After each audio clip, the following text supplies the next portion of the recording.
Everybody. We're back from the All-Star break. Today's Friday, February 21st. Let's talk about everything happened on Thursday. We have a lot of games and actually a lot of news as well. A lot of news. The first game is the Celtics. Yeah, the Sixers. Nobody's really talking about the Sixers right now. I think just there's too many other drama going on. They are one of the most disappointing teams. Probably the most disappointing teams. 124, 104. They lost at home. This one really wasn't close. And Celtics also, it's not like the Celtics they're playing well, right? Maybe the All Star break can kind of help them reset. Everybody played well. Jason Tatum had a triple double. He played 34 minutes, but everybody else played 27. Nothing really stands out other than Peyton Pritchard. He will have games like this where he pops off. Um, and he's very capable. He took 15 threes, hit 8 of them. He's very capable to going out for 30 points, 25 points, whatever. And this is Celtics team. This is very deep, in my opinion, right?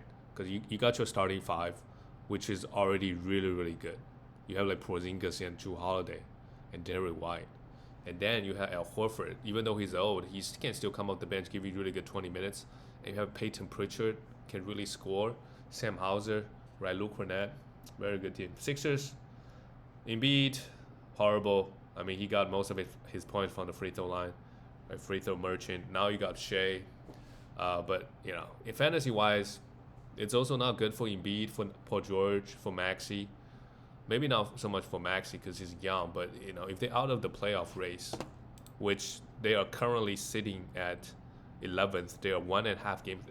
That's the crazy part there. They can still make the plays very easily because the Bulls, they lost 5 straight. They are trying to punt. This is actually insane. And the Sixers, they're now tied with the Brooklyn Nets record-wise, 20 and 35. Paul George, I mean, 3-3, 17 points, okay, but my God. He's also had a horrible season. Maxey had 7 assists, 16 points. Yeah, not much going on, but Quentin Grimes is the guy we want to grab. Played 33 minutes here. Yeah, they gave him a lot of minutes. I didn't even know he got traded to this team, so yeah. They're going to play him a lot of minutes, so hopefully, right, he's going to give us some good numbers. The next game is the Grizzlies lost to the Pacers, 113-127. This one really wasn't close. Ja Morant, he's just not having a good season. I think next year he could be undervalued a little bit. Because he gives us points and assists. It's just can he stay healthy? And yeah, he's just not good this year. Maybe next year is a year. But the weird thing is the Grizzlies are doing very, very well this year. Behind Jerry Jackson Jr. with 18 points, 2 blocks, and 4 assists. That's great. Desmond Bane had 23 points, 2 blocks, 7 assists. Right, the other 2 guys play very well. And then, this Grizzlies team, they also have a lot of good players. They've been starting Jalen Wells. He's a guy that we could stream. Same thing with Zach Edey. For the Pacers, Aaron Nesmith and Benedict Mathurin, they're not sharing the minutes. So Benedict for sure. He's not he's not a must roster, but you could stream him. But if they have a light schedule this week, drop. Yeah, don't hesitate.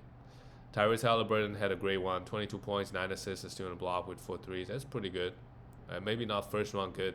And how about Miles Turner? After 1 week rest, boom, 7 blocks.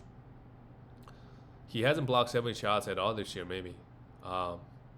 We'll see. And now that Victor Wembanyama is out for season, right? Having a guy like Miles Turner, if he can average 3 blocks, that would be huge.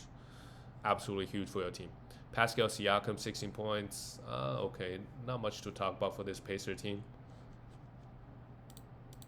The next one is the Bulls lost to the Knicks. I don't know if the Knicks are actually good. They can beat bad teams, but can they actually compete with the top teams? Whether it's in the East or in the West. The good thing is they're in the Eastern Conference, so they just have to play one tough series and make it to the conference finals. Right? And right now they are the 3rd seed. So they gotta, because the first round is gonna be okay as long as they don't play the Bucks, right? They should be the favorite. But if they play the Celtics in the second round, they're in trouble. I would rather play the Cavs than the Celtics in the playoffs for sure. For the Bulls, this game went to overtime too. So some of these guys, like Lonzo Ball, I'll be more than happy to pick him up and stream him. Right? He might be out the back-to-backs, but he has some upside. Josh Giddey, with the Zach LaVine trade, he's been amazing. 27 points, 16 rebounds. Too bad they lost the game. Kobe White played 40 minutes, didn't do much. Um, but, now he's kind of the number one option, maybe. Yeah. Vucevic played well, 21 points and 9 rebounds. He's just giving, pretty consistent numbers. Although I would say he's been struggling shooting the ball. Another 43%. But overall played okay. But for this team, Lonzo Ball, Matas, right? He played 24 minutes. He's not a must roster. We could stream him. But Lonzo Ball, I think he's really the only guy. And Ayo Dosunmu, we could. I don't think he's a must roster if Lonzo Ball is healthy and playing, but has some streaming value. For the Knicks, they still don't have OG Anunoby back. That's actually kind of bad. He's been out for a while, so Precious Achiuwa, yeah, you continue right with him. Had 3 steals and 9 rebounds. Cat had a big one. Why? Because he's playing versus Vucevic. Of course, 32 points, 18 rebounds, 2 threes, but he played 42 minutes. Jalen Brunson only played 38, 22 points, 12 assists, and they only won by 2. Miles McBride, yes, we need to roster him in the short term because OG Anunoby is out, and Josh Hart actually. Yeah, what happened to Josh Hart? He's also out. So guys continues to be out. Miles McBride, yeah, these guys we need to roster them. Moving on to the next game. Okay, they just reshuffled the order a little bit. All right, is the Magic beat the Atlanta Hawks? Okay, that's good. They're winning games. Banchero, just the efficiency is just scary. 11 for 16 from the free throw line, 11 for 25 from the field. He got 36 points on 25 shots while going to the line 16 times. Not ideal.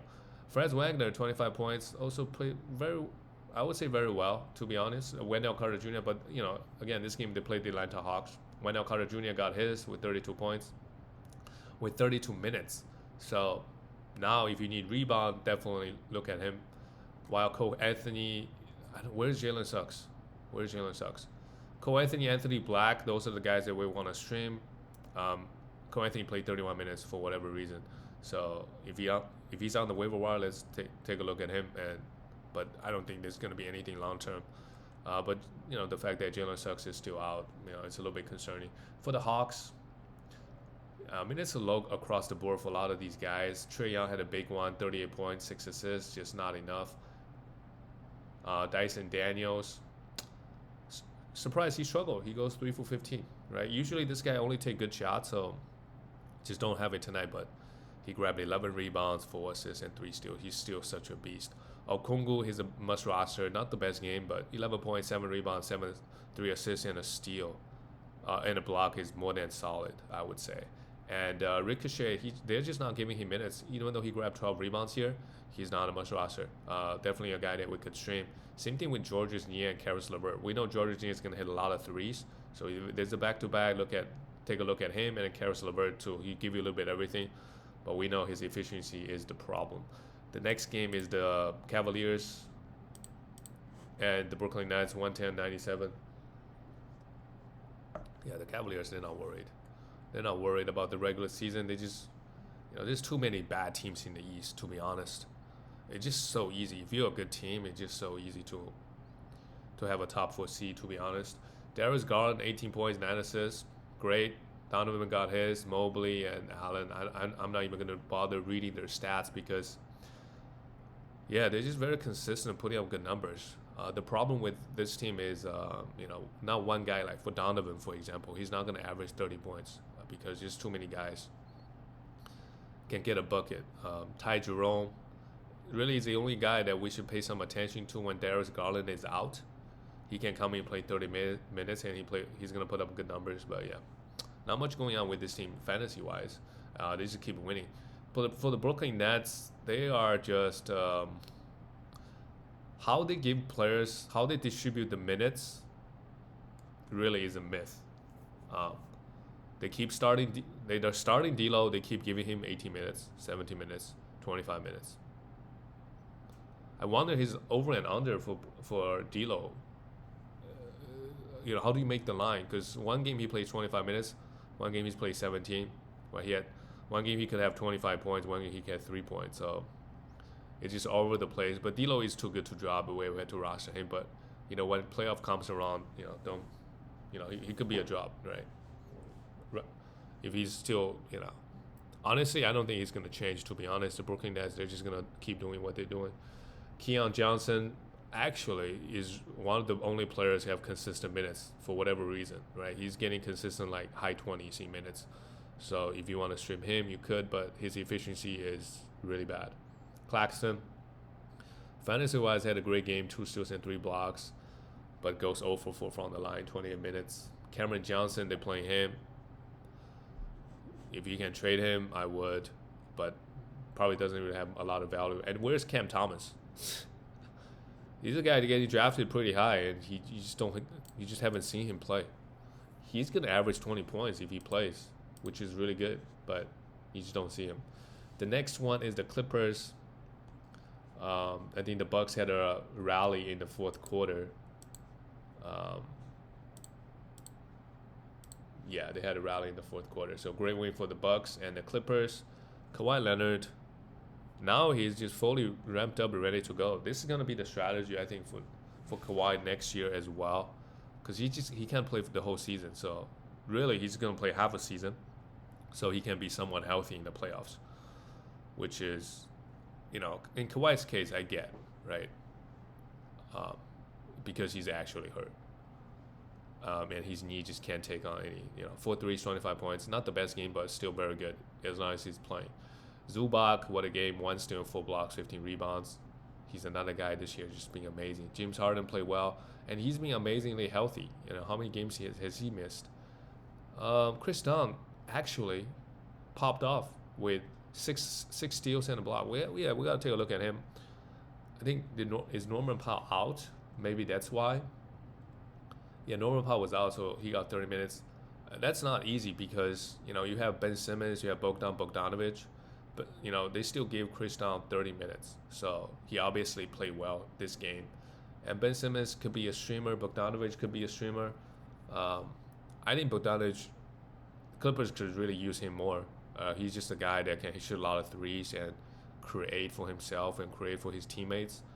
Right, so you don't have to play hard in all 38, 39 minutes. For the Bucks, well, Kyle Kuzma, that's the guy they want. At least he's available, right? But Chris Middleton, if healthy, for sure is a way better player than Kyle Kuzma. But they got him. Is he a must roster? Look at the minutes; is super high. So if you need points, you could have an argument. Damian Lillard really struggled, but they still got the win. 7 assists for him. And Giannis with 22 points. Giannis didn't even play well. He only played 23 minutes.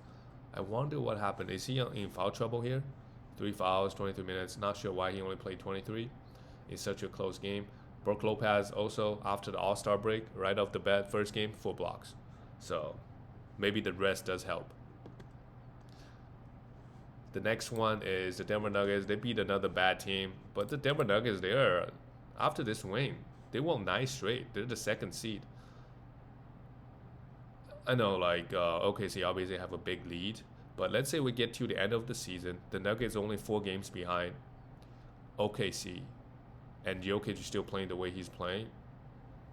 Damn, I don't know. The MVP might be his, but if Thunder has like a 10 games ahead of, 10 games ahead of the Denver Nuggets, then maybe not. But this win is not that impressive at all. Charlotte Hornets didn't even have LaMelo, and we see our friend Alfred Payton. If LaMelo shuts down in the end, we gotta stream Alfred Payton. He's gonna put out some nice number. This is his first game, so they give this guy Damian 32 minutes, so maybe he could have some value if LaMelo Ball is out. So pay attention to Alfred Payton, man. If LaMelo is, I don't want to say shut down. If he has another ankle injury, boom, that's it. Alfred Payton time. Nick Smith Jr., he seems to be getting a lot of minutes, so yeah, we could roster him. Yeah, Yusuf Nurkic only gets 18 minutes. And Diabate got 29 minutes off the bench.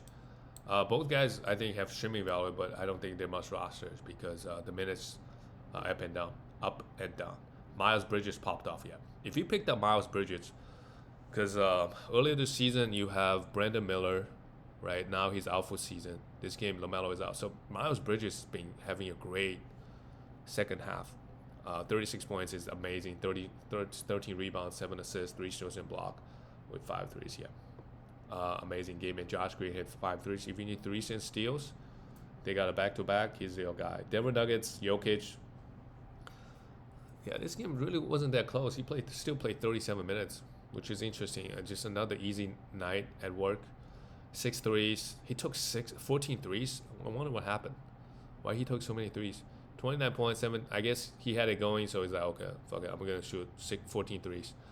Because that means he only took 8 shots inside the paint. Maybe they just want to, because Nurkic was guarding him. He was wide open. I'm not sure. 17 rebound, 9 assists, and still in the block. I mean, what else you have to say? It's crazy that years ago, when Nurkic and Jokic were both on Denver, right? I don't know if folks were following the team back then. They really struggled when they play both Nurkic and Jokic because they're making Jokic playing at the power forward position. And defensively, they were just a mess. So Jokic came to the coach and said, yeah, let me come off the bench. And even when he came off the bench, he was playing on good numbers. And then that season later on, they traded Nurkic. So that was an amazing move by the Denver. They made the right move because I think maybe it's not that maybe it's not even that hard of a move, a decision, because even before that year, when you look at the advanced analytics, Jokic has crazy advanced metrics, even his second, third year. So Aaron Gordon, 18 points. Yeah, he's starting. He has some value, I guess. This game, Russell Westbrook came off the bench. Let's not do anything with Russell Westbrook. They just hold him, right? Because I think they're just doing different things right now. Aaron Gordon is fine. Russell Westbrook is going to get minutes. This game, blowout, maybe they don't need him. He's a plus 17. He's really fine his role on this team. Good for him. Michael Porter Jr. show a little bit. It's fine. The next one, the Phoenix Suns lost to the Spurs. Yeah, the Spurs. Even the big news came out yesterday that Victor Wembanyama is going to be out for season. So Spurs really have nothing to play for, even though they win this game. If you have CP3, if you have even De'Aaron Fox, even though he's a young guy, try to trade, right? I know it's been wild. Like after the De'Aaron Fox trade, we feel pretty good about CP3's value the rest of the season because obviously they're trying to make a push. Victor Wembanyama does not like tanking. He wants to win. Now that he's out for season, they really have nothing to play for. CP3 had a great one here. 10 assists, 2 steals, 13 points. But if you can get any value, I would. Same thing with De'Aaron Fox. I just think Spurs, the Spurs organization, when we get to March, they're just going to do a bunch of scary things to, rest their players, right? Devin Vassell, same thing, Maybe they give more minutes to Stephon Castle. I think that's good for Stephon Castle. But even for Castle, he's a rookie. He might sit out for back-to-backs too. The Spurs officially have nothing to play for there, and they still beat the Phoenix Suns. That's how bad Phoenix has been. They got to blow it up, to be honest. KD maybe should go ring chase. Stay on this team. He's not getting another one. 27 points, 3 steals is great, 6 threes. Devin Booker played 40 minutes. Not the best game from Devin Booker either. Royce O'Neal popped off with 35 points. And Nick Richards, he's a drop. They realize he's not good. Otherwise, he would play, at least 20 minutes. They just realize he's not good. They traded him, but he's not good. So, he's a drop. Every once in a while, he's going to pop off. So, if there's a back-to-back, you could trim him, but otherwise, he's definitely not a must roster. Beal came off the bench, Grayson Allen. Grayson Allen and Royce O'Neal, those are 3-and-D guys, could stream, but they're not much roster. And Beal, after the trade deadline, is still on the team. It just doesn't work. It just doesn't work. The team structure just failed. The last game, how about LeBron? They beat, this is the back-to-back for them, and Luka has been horrible on this team. He's been absolutely horrible, trying to figure out. his role on this team. Um, it's gonna take some time, to be honest, because Luka has crazy high usage. He's not playing with confidence right now. They also played 2 days ago, so yeah, it's gonna take some time to figure out. But once they figure it out, their ceiling is super super high. I mean, basically, when you have LeBron and Luka, every possession, like the shot quality is going to be amazing, for the team. Just every single possession, and then you have Austin Reeves. The problem is on the defensive end, um, and then we've seen like when they play Charlotte, they keep going to Luka. So that's something I think in the offseason maybe Luka's really got to work on it. Um, but we'll see. We'll see what happened this year. LeBron still got it, 40 points here, 4 threes. And he's just being, I don't know. Like he kind of deferred to AD for sure in the beginning of the season. Now that AD's gone, Luka's out. Crazy. Another 40-point game, 4 threes. Austin Reeves, crazy good Austin Reeves. 32 points, 7 assists, 2 steals, and 2 blocks. But the problem is when Luka comes back, they all try to fit with each other, and those guys, the number is gonna suffer, right? Austin Reeves has been amazing too, to be honest. Really underrated. But now they have Luka. That doesn't help with his fantasy game for sure. Rui Hachimura only 6 points, but he needs to be rostered. He's just playing huge minutes. He needs to be rostered. Dorian Finney-Smith, another guy, needs to be rostered. And same thing, Jackson Hayes. The Lakers, they are kind of they're not that deep, to be honest. For Portland, Jeremy Grant goes 1 for 12. Yeah, why are they still playing him? They should let Danny Advia playing high minutes and Scoot Henderson. He had 3 steals and a block. That's fine. Kamara, yes, he deserved to play 35 minutes a night. 5 steals, 3 threes, 19 points is pretty good. Happy with that. He needs to be rostered. And, we're very high on Donovan Killigan because Ayton is out, but they give him 60 minutes. We still hold on to him. Hopefully next game he plays 25. But in 60 minutes, he had 1 steal, 3 blocks, and 6 rebounds. So let's not do anything stupid with him. And Robert Williams, I think, also have some streaming value now that Ayton is out. If both guys play 24 minutes, I think they're must rosters, even if they play both 24 minutes, because they just get so many blocks and efficient, right? Shaedon Sharp only got 21 minutes, and Anthony Simons only got 29, had 7 assists. We don't need to drop him, but another horrible game here. And Scoot Henderson got some extra minutes. That's great. But they just have too many guys, to be honest, on this Portland team, right? Shaedon Sharp was getting 30-plus minutes. Now he only get 21. Chauncey Billups really got to figure out, okay, not figure it out, but, make a call. Not playing Jeremy Grant 30 minutes. Not starting him. There's no point starting Jeremy Grant and playing him 30 minutes. There is really no point. That's it, guys. I'll see you tomorrow.